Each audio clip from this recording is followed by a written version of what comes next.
Chapter 2. The war erupts from Blitzkrieg to Pearl Harbor. When the war spread from Blitzkrieg to Pearl Harbor, in the autumn of 1939, when the first cannons thundered across Poland, no one knew it was only the beginning of the storm. Europe was like a dry tree, and the fire had just touched its roots. In those early months, the world witnessed the terrifying speed of modern warfare, something humanity had never experienced before. Nazi Germany did not simply attack. They showcased a deadly art of precision, the Blitzkrieg, meaning lightning war. This was no longer the slow, grinding style of World War I, where soldiers perished in trenches. Blitzkrieg was a perfectly orchestrated symphony of tanks, artillery, aircraft, and infantry. Each strike pierced enemy lines like the sharp edge of a blade.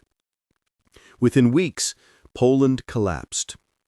When the first snow covered the fields of the east, the country had already been torn apart by two giants, Germany from the west and the Soviet Union from the east. The entire world held its breath. By the spring of 1940, the war had expanded. German forces invaded Denmark and Norway, capturing both within days. Then, like a tsunami, they swept through Belgium, the Netherlands, and finally, France. Paris fell in just 6 weeks. No one believed it was possible. The French army had once been considered the strongest in Europe, with its mighty Maginot Line and the experience of the previous war. But nothing could withstand the sheer speed of Blitzkrieg. An entire nation melted away like wax in the fire of steel. On June 14, 1940, German troops marched into Paris. The flag bearing the swastika was raised over the Eiffel Tower.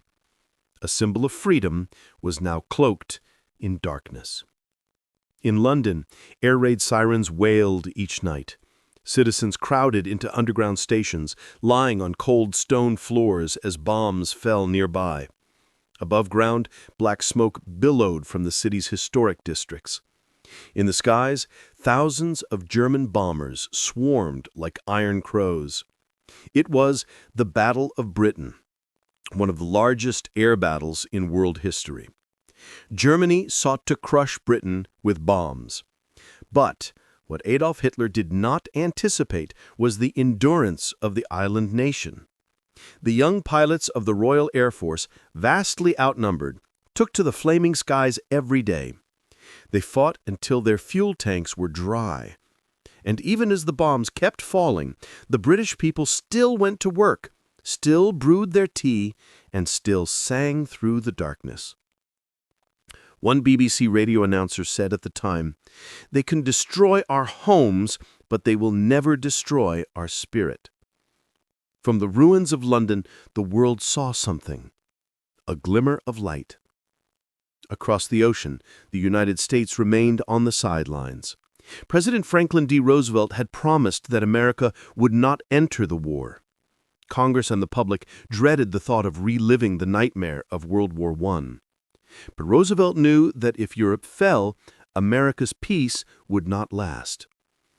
Despite fierce opposition, he quietly signed the Lend-Lease Act, sending weapons, ammunition, and food to Britain, the Soviet Union, and China. Ships slipped silently across the Atlantic, navigating through storms and darkness, avoiding German submarines lurking beneath the waves. Every gun, every barrel of fuel, every jeep and uniform from America found its way to the hands of the Allies. The world was beginning to turn, though few yet realized it. Meanwhile, in Asia, another front was already burning. Japan, driven by its ambition to dominate the continent, had seized Manchuria in 1931 and soon launched a full-scale invasion of China.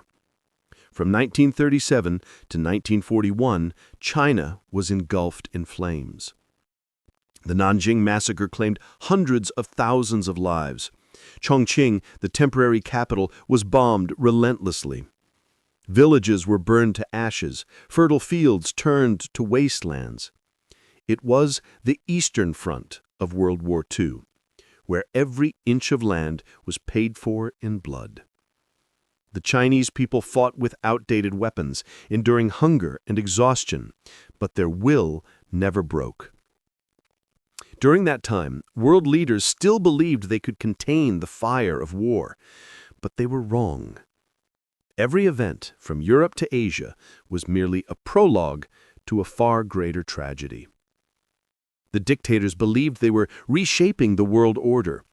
In truth, they were opening the gates of annihilation.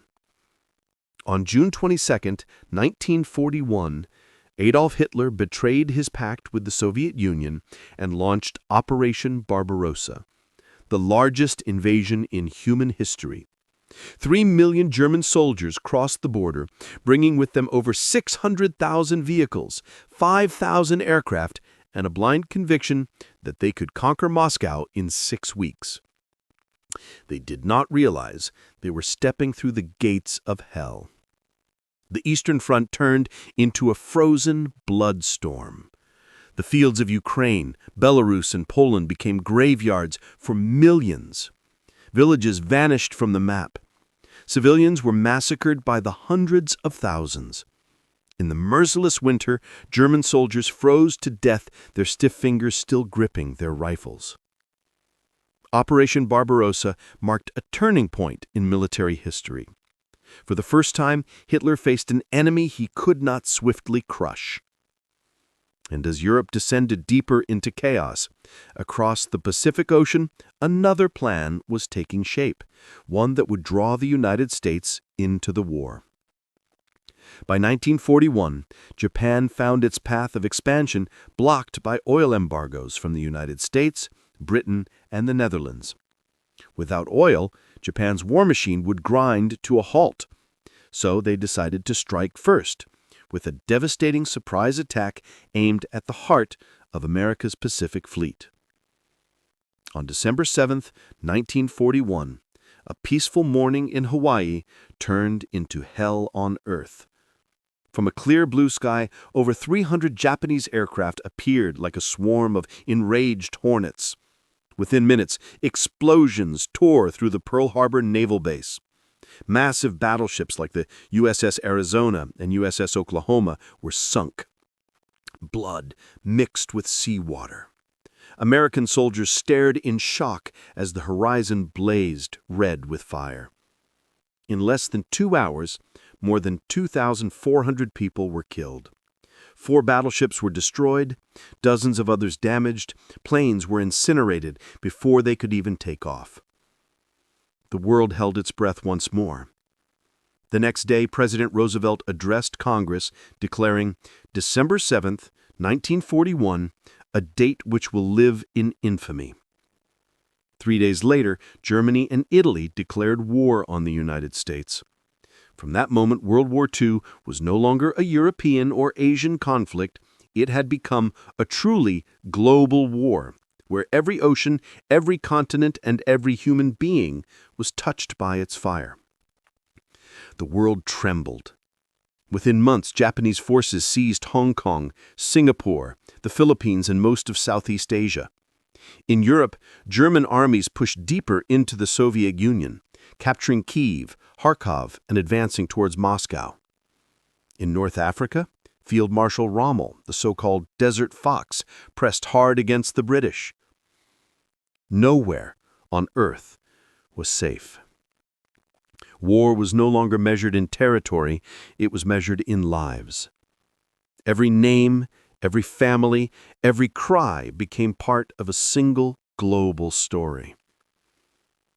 American soldiers boarded ships bound for the Pacific. Russian troops dug trenches in blizzards. The British still stood tall beneath their bomb-scarred skies. And the Chinese kept fighting amid despair. The world was no longer divided into East and West.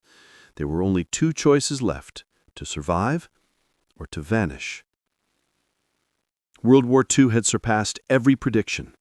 From Blitzkrieg in Europe to Pearl Harbor in the Pacific, the fire of war now consumed the planet. Yet, amid the bombs and the blood, one thing remained: the will to live. In the deepest shelters, people whispered prayers. On the front lines, soldiers gazed upward, dreaming of home. And in secret war rooms, leaders drew plans for counterattack.